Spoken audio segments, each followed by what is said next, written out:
Hello, everyone. This is Ed, also known as the angry old man to his sons. Anything over 30, I think, is angry for them since they're so young. Coming to you at my 103rd TTM video. TTM stands for Through the Mail, where we send out autograph requests to famous people, athletes, whatever, and hope they send their stuff back, preferably signed, and we don't get the dreaded yellow sticker saying they refused it. Basically, that's what they do. Today I'll share two TTMs that I received through the mail, also a pickup that I recently got, and a shout out to a great channel, and also a very small giveaway if anyone is interested in it. So I hope everyone's been doing well. Hope you're enjoying the baseball playoffs. I so far am. My Yankees are doing well. The Mets, well, they're only down 2-1, so still a shot. And the football season's, going accordingly. The Jets and Giants both stink. And, my Giants are terrible. Jets are even worse, I think. Get rid of Aaron Rodgers. I didn't know he was the new general manager. Just an opinion. All right, we'll start off with the shout-out. And this shout-out goes to Man from Hawaii. And that's Mr. Chad from Cooler Plastics. He's got a great channel. He does fantastic videos. Does TTMs, does rips, does quite a bit. The all-around guy out there in the 50 area. So give him a check. You'll really like his channel because it's excellent. And I have a pickup. This is a card I've been trying to get. It's a 1951 Bowman card. It's graded 6. That's a former Heisman Trophy winner, Glenn Davis of West Point. Attended Army, buried up there. I've seen his grave. He was a great running back in college and played for the Rams there. So I was interested in trying to get this. I like the ram head on there. It's a nice one, and he's trying to catch that football. Very nice looking card. So I'm happy to add this one to my collection. You guys with the graded cards are the ones that are getting me into this. See how they look, and I try to pick them up now and then. All right, now for the TTMs. Got two. Not a lot, but two good ones. This first one came all the way from Georgia. It took about 32 days. There was no fee. I thought they were gone, but they came back. It was 3-3. And that's Mr. Randy Cross. Signed the Super Bowl 19 kind of ticket there. And he signed this Topps card. All Pro, he says right on there. Get that in there. And the third card, the Super Bowl Superman card. Trying to collect as many of those as I can. That one is the Super Bowl. I think that was the one they played the Bengals in. I'm not mistaken. Or no, I don't know. One of them. Never mind. But he signed 3-3. To tell you about Mr. Cross, Randall Laureate Cross, better known as Randy, was born on April 25th, 1954 in Brooklyn, New York. He's currently 70. In high school, he was a high school shot put champion in Southern California. At a state championship event, he met a future WWF, WWE, what are we going to call it? It was WWF in my day, star, and that's where he met Jim the Anvil Neidhart at a state championship meet. Mr. Cross went on to attend UCLA from 1973 to 75. He was on the UCLA team that defeated Ohio State in the Rose Bowl. And that team was coached by a guy who went on to become a Hall of Fame football coach in the NFL, and that was Dick Vermeil. And then he got hired by the Eagles shortly after that. In the 1976 NFL Draft, he was picked in the second round with the 42nd pick, I should say, by the San Francisco 49ers, and he spent his whole career in Frisco, back when they actually played in San Francisco, not in Santa Clara, which is, 40 miles south in a different county. He played from 1976 to 89. He was a great guard. He played in 185 games total, started 180, and had 6 fumble recoveries. 3 times he was a Super Bowl champion with the 49ers, 3 times first-team All-Pro, 3-time Pro Bowler. While in college, he was a first-team All-American, and he's in the College Football Hall of Fame. He should be in the Pro Football Hall of Fame, and hopefully one day he will get in. Great player. And I want to thank him for signing all 3. Super of him. This second one came all the way from Vermont. Way up north. Well, from where I am, at least. I guess if you live in Massachusetts, it's, still up north. It took 9 days, and I did include $10 to have him go get some, beer, and he inked it on the back. Thanks for the 2 Green State Lagers. So I said, in my note, hopefully you can have a, beer, maybe 2. I don't know how much they are up there anymore.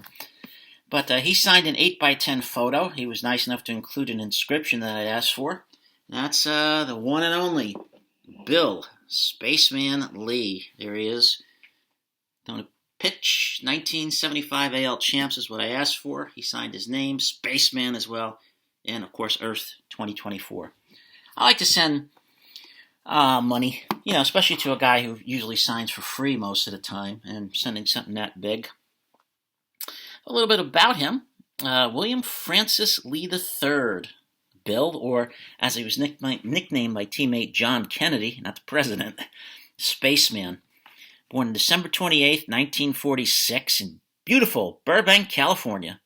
77 years of age. His grandfather, William Lee, was an infielder with the Hollywood Stars of the old Pacific Coast League. His aunt Annabelle Lee was a pitcher in the All-American Girls Professional Baseball League. The movie League of Their Own. And she played in there. Bill Lee said that she was the best athlete in the family, and she taught him how to pitch.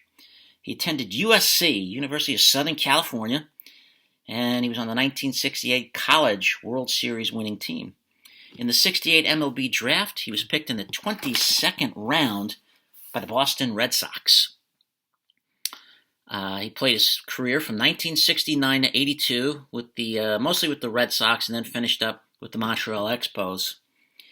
During his early years, like many baseball players, he joined the Army Reserves so he could still pitch and, have his military time.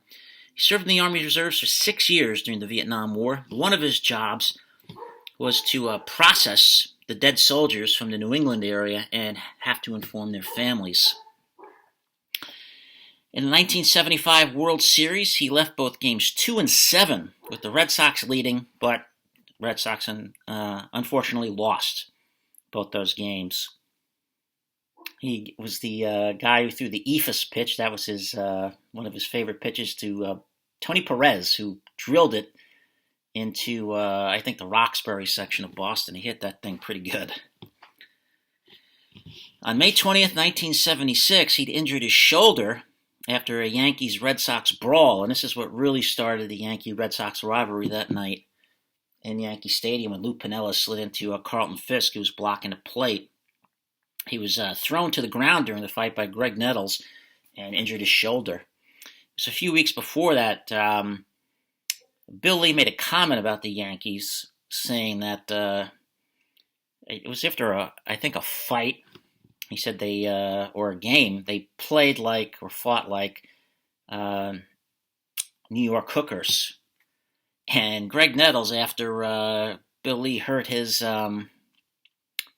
shoulder, said afterwards, he said, well, I guess we hit him with our purses when he got hurt. He was on the famous, or the infamous, 1978 Red Sox team that lost their lead in the division to the Yankees. And he was nicknamed part of the Buffalo Heads. They had a thing against manager Don Zimmer, particularly Bill Lee, who was criticizing the way Zimmer handled the pitching staff. After his friend Bernie Carbo was traded, he threatened to retire, and he wound up calling Don Zimmer the gerbil. Eventually, after the season ended in '78, he was traded to the Montreal Expos for infielder Stan Poppe. And he said, after he found out he was traded, he said, well, who wants to be with a team that will go down in history with the '64 Phillies and the '67 Arabs? His career had 119 wins, 90 losses, had a 3.62 ERA, 713 strikeouts, was an All-Star once in 1973, and is a member of the Boston Red Sox Hall of Fame. Did run for president in 1988 on the rhinoceros ticket, saying he wanted to eliminate both guns and butter. And he wanted to get rid of the Rocky Mountains so that Alberta, Canada, could have a few extra hours of sunlight. So quite an individual. But I do thank him for signing my photo that I sent him and doing it so fast. And now for a mini giveaway. This is a small one. If you want to be part of it, you certainly can. I'll tell you the rules. Oh, they're complicated. It's a card. It's a grade 5 of a 1981 Johnny Bench Donruss card there. Out of focus. Get back in there. So it's a nice looking card I picked up with a couple of others, but I thought about, putting it up in a contest if you'd like to. What are the rules? Very complicated rules. 1, you got to be a subscriber to the channel, and I do check. 2, leave a comment in this video. Very important. And 3, if you've please have watched the last 2 videos. I'm not asking to go far back. Just the last 2, and have left a comment. You have to have left a comment. You're in. And we'll have this drawing. It is, October 17th. So we'll say 2 weeks from today or 2 weeks will be the end. So you got time to get in. Nothing too taxing, I hope, to enter. If you want to. If you're the only one, then you'll win. So that's easy. I hope everyone enjoyed this video. If you did, please push the like button. Don't hit it because you might hurt your computer. If you're new to the channel, press the subscribe button and the like button. And if you didn't like it, I apologize. Hit the like button anyway and subscribe. Well, maybe we'll have something down the line that you're interested in, hopefully. Again, I hope everyone's doing well, staying safe, staying out of trouble. Be kind to each other, one person at a time. Tonight, I say goodbye to my brothers and sisters in Nicaragua. Love everybody. Catch you later.